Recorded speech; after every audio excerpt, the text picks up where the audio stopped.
আসসালামু আলাইকুম দর্শক, আশা করি আপনারা ভালো আছেন। আজ আমরা মূলত বীজ নিয়ে কিন্তু আলোচনা করব। বীজের বৈশিষ্ট্য কি, ভালো বীজ কিভাবে চিনব, মূলত আমাদের ভিডিওটি কিন্তু এটি নিয়ে। যারা কৃষক তারা অবশ্যই এটি বোঝার চেষ্টা করবেন যাতে আপনারা এখান থেকে ভালো বীজ চিনতে পারেন। আমরা বীজ বলতে শুধুমাত্র প্যাকেটজাতকৃত যে বীজগুলোকে দেখি সেটিকেই বলি আমরা ভালো বীজ। আসলে মূলত এইটি কিন্তু পুরোপুরিটাই সত্য না। বীজ মূলত তিনটি ধাপে আমাদের বাজারজাত করা হয়। তিনটি ধাপের মধ্যে প্রথমত বীজ, ভালো বীজ হচ্ছে ভিত্তি, দ্বিতীয় হচ্ছে প্রত্যায়িত, 3 নম্বর হচ্ছে মান ঘোষিত। আপনারা জেনে অবাক হবেন এই মান ঘোষিত যে বীজটি আছে এটির মধ্যেও কিন্তু আবার তারতম্য আছে। আসলে যারা বীজ কিনি আমরা দোকানে যাই, তারা দোকানদারকে বলি আমাদের ভালো বীজ দেন যাতে আমরা ভালো ফলন পেতে পারি। আর আপনারা জানেন একটি বীজ অনেক স্বপ্ন, ভালো বীজ থেকে কিন্তু ভালো ফসল আসা সম্ভব। আর এখানেই কিন্তু আমরা অনেকে প্রতারিত হই।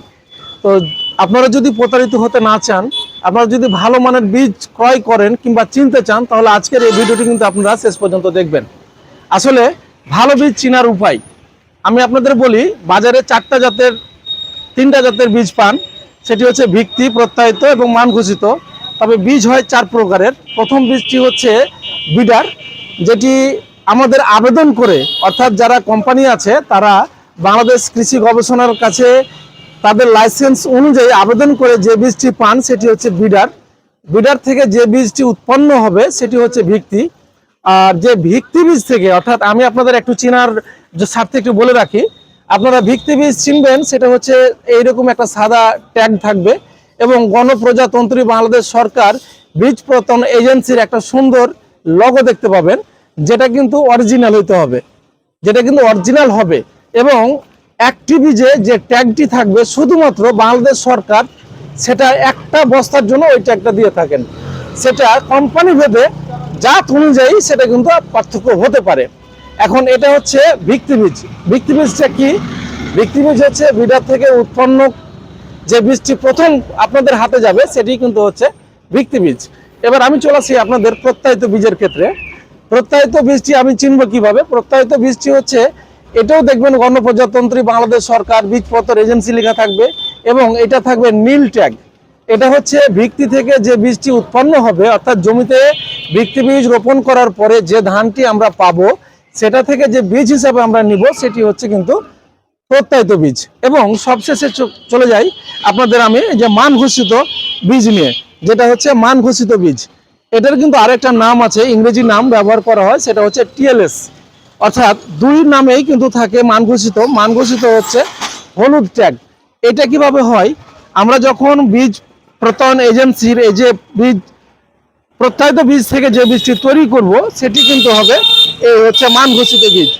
অর্থাৎ এই বীজটি হচ্ছে আমাদের 3 নম্বরে, প্রথম হচ্ছে ভিত্তি, দ্বিতীয় হচ্ছে প্রত্যায়িত, আর 3 নম্বর হচ্ছে আপনার মান ঘোষিত। এখন মজার বিষয় হচ্ছে আমরা বাজারে কিন্তু ম্যাক্সিমামই টিএলএস বীজ ক্রয় করি, যেটার কিন্তু বাপ ও মাও কিন্তু সঠিকভাবে নির্ধারণ করা যায় না। আপনারা সবসময় মনে রাখবেন, ভালো বীজ ছাড়া ভালো ফসল যেমন সম্ভব না, তেমন ভালো দোকান থেকে, ভালো জায়গা থেকে বীজ না করলেও কিন্তু আপনারা প্রতারিত হতে পারেন।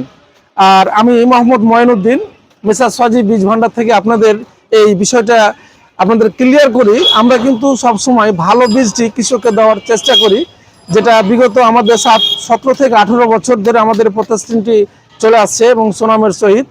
আর এই বীজ নিয়ে আপনাদের সাথে কিন্তু প্রতিনিয়ত আমার কিন্তু কথা হয়। এখন এই ভিত্তি বীজগুলো মান ঘোষিত, প্রত্যায়িত, এগুলো বিভিন্ন সময় আমরা কৃষকরা বীজ ক্রয় করি এবং এটা যে জার্মিনেশন, যেটা যে বীজ গজানোর যে একটা ব্যাপার, সেটা কিন্তু আমরা অনেকেই জানি না। দর্শক, একটা জিনিস মনে রাখবেন, যে কোনো ভালো বীজ আমরা সর্বোচ্চ 24 ঘন্টা কিন্তু ভিজিয়ে রাখবো, যেটা কোনো অবস্থাতেই আমাদের মাথা থেকে রাখতে হবে 24 ঘন্টা যেন আমরা পার না করি। কেননা বীজের যে ক্ষমতাটা থাকে, আসলে ভালো বীজগুলোর কিন্তু ওইভাবে তৈরি করা হয় যাতে কৃষকরা দ্রুত জার্মিনেশন করতে পারে, অঙ্কুরোদ্গম হয় এবং সে তার বীজ তলায় ফেলতে পারে। এক্ষেত্রে আপনারা গুরুত্বপূর্ণ কথাটি মনে রাখবেন, 24 ঘন্টা, অর্থাৎ আপনারা 24 ঘন্টা কোনো অবস্থাতে পার করবেন না। এটি হচ্ছে ইনব্রিডের ক্ষেত্রে। আর যেটি হাইব্রিডের ক্ষেত্রে যান তাহলে পরে সর্বোচ্চ 12 থেকে 14 ঘন্টা কিন্তু আপনারা বীজ ভিজিয়ে রাখবেন। আসল কথা হচ্ছে ভালো বীজ আমরা অবশ্যই ভালো জায়গা থেকে ক্রয় কিনবো, ভালো বীজ ক্রয় করার যে আমাদের সুবিধাগুলা, সেগুলো থেকে কিন্তু আমরা যে অ্যাডভান্টেজগুলো আমরা পাবো, অন্য বীজ থেকে কিন্তু আমরা পাবো না। আর সর্বোপরি আপনাদের একটু বলতে চাই, বীজ শুধু কিনলেই হয় না, বীজের উৎপত্তি স্থল, বীজের ডেট, অর্থাৎ যেটা তারিখ, তার উৎপাদন তারিখ এবং এক্সপায়ার, এগুলো কিন্তু আমাদের দেখা দরকার। অনেকেই আমরা দোকানদারের উপরে ভরসা করি, দোকানদারকে বলি আপনি ভালো বীজ দেন, কিন্তু দোকানদার তার ব্যবসা অনুযায়ী সেটা কিন্তু দেওয়ার চেষ্টা করবে, সেটা কিন্তু আসলে ঠিক নয়। আপনারা সচেতন মানুষ, সচেতন কৃষক হওয়ার চেষ্টা করবেন। ভালো কৃষক হলে পারে যা গুণাগুণ থাকা দরকার, আপনি ঠিক কিন্তু ওইভাবে বীজগুলো ক্রয় করার চেষ্টা করেন। আর আমি আপনাদের আরেকটা শেষে একটা কথা বলে রাখি, আপনারা যেখানে বীজ কিনবেন অবশ্যই বীজ কেনার সাথে সাথে তাদের কাছ থেকে তাদের দোকানের যে মেমু আছে, অর্থাৎ যে পাকা মেমু, সেটি কিন্তু নেওয়ার চেষ্টা করবেন। এটাতে আপনাদের যেটা হবে, কোনো কারণে যদি আপনার কোনো ঝামেলা হয়, কোনো সমস্যা হয়, তাহলে পরে কিন্তু আপনারা এটা নিয়ে কমপ্লেন করতে পারবেন। আর কমপ্লেন করার জায়গা হয়তো যারা জানেন না তাদের বলে রাখি, আপনাদের প্রত্যেকের উপজেলা আছে, উপজেলাতে কৃষি সম্প্রসারণ অধিদপ্তর আছে, কৃষি অফিস যারা আছে, এবং তাদের অসংখ্য আপনার কৃষি কর্মকর্তারা আছে যারা আপনাদের মাঠে প্রতিনিয়ত কাজ করে। আপনারা তাদের সাথে যোগাযোগ করবেন। আমাদের বাংলাদেশ সরকার কৃষির ব্যাপারে অনেক আগ্রহী এবং সর্বোচ্চ প্রায়োরিটি দিয়ে থাকেন, যারা প্রতিনিয়ত কিন্তু আমাদের সেবায় নিয়োজিত, অর্থাৎ কৃষকদের সেবায় নিয়োজিত। অতএব আপনারা যদি আপনাদের কোনো প্রবলেম থাকে, দোকানদারের সাথে কোনো যদি ঝামেলা হয়, দোকানদার যদি আপনার কথাটি না শুনে, আপনি আপনার অভিযোগটা কিন্তু আপনার পার্শ্ববর্তী যে কৃষি অফিস সেখানে কিন্তু দিতে পারবেন, এবং সেখান থেকে আপনারা একটা ভালো পরামর্শ পাবেন, সেটা অনুযায়ী আপনারা আগামীতে এগোতে পারবেন। তো দর্শক, এই ছিল আজকে মোটামুটি একটা ভিডিও। আর আমার এই ভিডিওটি যদি আপনাদের ভালো লাগে, অবশ্যই আমার এই ভিডিওটি শেয়ার দেবেন। আর যারা যদি ইউটিউব থেকে দেখেন, অবশ্যই চ্যানেলটি সাবস্ক্রাইব করে দিবেন।